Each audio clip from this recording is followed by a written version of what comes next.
And welcome back, everyone, to Who Would Win. Today's Who Would Win comes to us from Kai Long W? Something along those lines. Sorry if I'm butchering your name. Who asked the question, who would have fight? Piper Mclean from the Percy Jackson series versus, oh god, Fleur Delacour? Might be butchering that name as well. So, I actually know who Fleur was. I don't follow the Percy Jackson lore very much, so I had to look up Piper. But Piper Mclean it might be Mclean. I'm saying Mclean because it's Mclean, so Mclean, but I think it might be Mclean or Mclean, is a daughter of Aphrodite. Now, in the Percy Jackson series, there's half demigods running all over their place, honestly. And they all have their own unique abilities that are bestowed upon them from their particular, deity parent. There are certainly stronger deities than others. As they say, Percy himself is a son of Poseidon. So he has water manipulating powers. It's actually very rare for a child to be born to one of the big three. That'd be Zeus, Hades, and Poseidon, respectively. But that doesn't mean the lesser gods are produce any less powerful offspring. It's just how you apply yourself. Piper, being a daughter of Aphrodite and raised in Camp Half-Blood, it has many different abilities going on with her. As a demigod, she's dyslexic. Her mind is hardwired for ancient Greek, ADHD. It's due to being born with supernatural battle reflexes and senses that are used to analyze fighting styles of opponents. She does have fighting skills, but she's a little less practiced than some of the other ones. She's a decent night fighter, being able to defeat dozens of monsters through a charm, though she charm spoke the first. Started to learn how to fight with a sword under Hazel and started improving. She has improved to the point that she single-handedly defeated an entire flock of demon chickenlings. Implying good swordsmanship. During a final battle with the giants, Piper also held her own against the giantess, in an intense fencing duel, and ultimately defeated her with Aphrodite's help. She has knowledge of Greek mythology. She has apparently got a very good singing voice. She has enhanced physicality for a demigod. Nothing serious. She's not Hercules by any stretch of the means. But she can easily lift a 50-pound shield of Medusa, she easily threw a 50-pound shield at, not Medusa, but a character named Medea, making the latter topple on top of a full table of potions. To be able to just casually throw 50 pounds worth of anything is impressive, even for a regular human. It's not out of the realm of a regular human, but being I'm guessing, let me get an age here, a 16-year-old girl to just casually throw a 50 pounds of anything with little difficulty, that's impressive. She casually wields her Catropus, or her pen that no, this is a different weapon. She has a sword that stores as a pen. But she also has a dagger called Catioprius, or Catioprius. It's a special dagger, ceremonial dagger. So she has several blades on her guard at all time. Her abilities, though, her actual godlike abilities include Omokinesis. She has a level control over human emotions of love, lust, etc., but on a smaller scale than her mother. Emotional insight, able to read people's emotions. She has the ability known as Charm Speak, which allows her to influence others with enhanced vocal persuasion. Essentially, it's kind of Kilgrave from Jessica Jones, the Purple Man. That kind of ability. Though obviously people can resist it if powerful enough. Beauty, she's just very beautiful, which she gets from her mom. And French fluency. That is a thing she has as well. Now, Fleur, you know what? I'm going to just look up the name real quick, just so I have reference here. Fleur Delacour. Delacour is a French quarter Veal, which is, which Veelas are a humanoid race of magical creatures that are very beautiful and are able to beguile people. That was from, I believe it was Bellatrix Academy.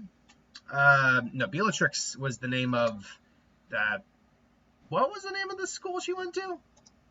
I know it begins with a B. Let's see here. Villain daughter. She. Beaubaton. God. She's.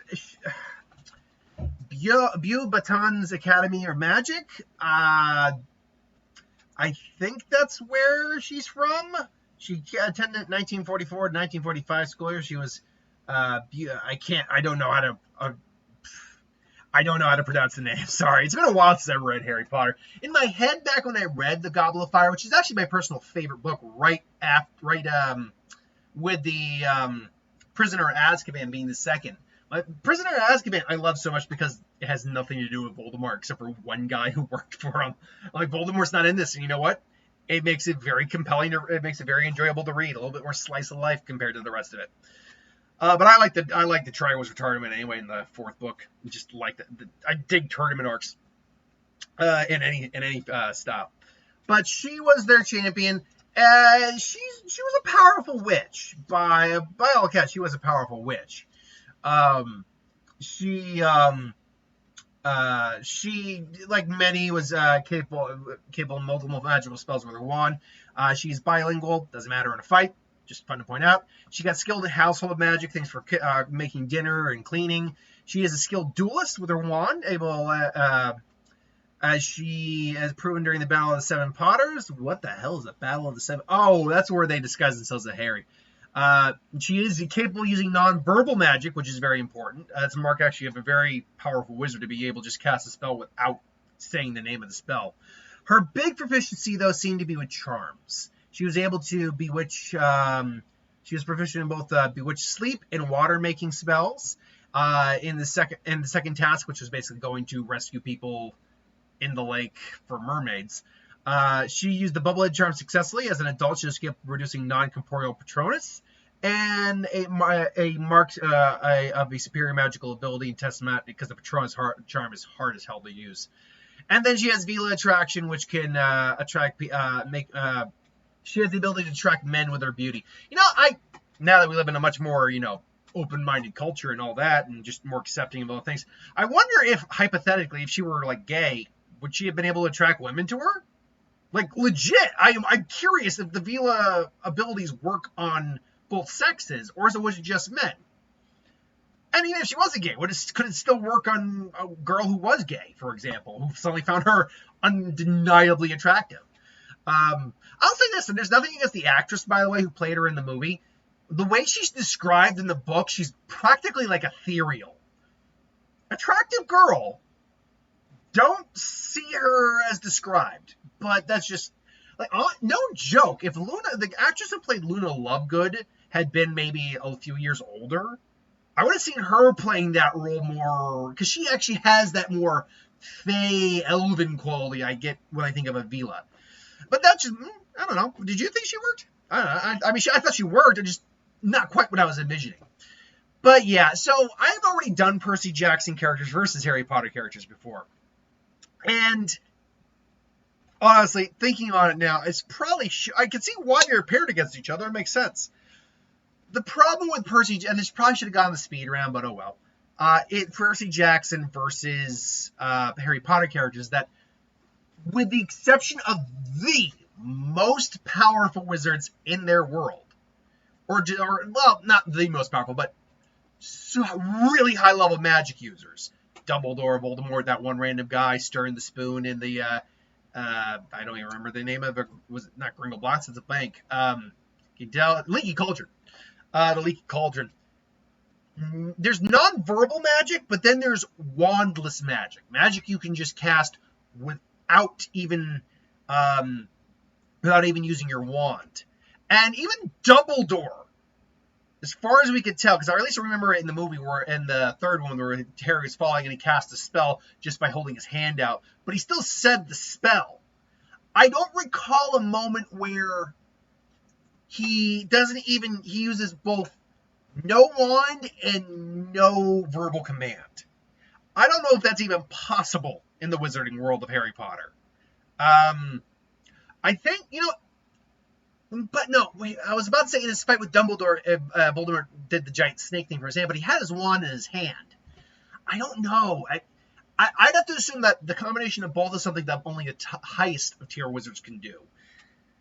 But the point I'm trying to get at here is it stated she can do non-verbal magic. Didn't say she could do wandless magic. If she could do wandless magic, this would be a lot more of a fight we could talk about. But the problem is because so many witches and wizards rely on their wands, no matter how skilled they are, they still rely on their wands. You disarm them, they're effed. Because most wizards and witches are not fighters in a physical sense. Whereas most half-breeds, most demigods, in fact the vast majority, if not all of them, are trained as warriors, are trained in disarmament, are trained in basically knowing how to exploit a weakness in physical combat. And so all it would take for Piper to get a one over Fleur is just disarm her, get in quick, disarm her, and then beat the hell out of her. That's it. Now, give Hermione some credit. She did deck Malfoy in the face, but she probably went down as hard as he did because he doesn't physically train at all. Oh, man. That is the one. I've always said that if I were to theoretically ever do a what if for me and Harry Potter, as a Bleach fan, I like the idea of me having my own, having magic revolving around like Zanpakuto. That would be kind of fun. Or you could do doing the Shrips would be nightmarish in the Harry Potter world. Because not even Voldemort could do top end.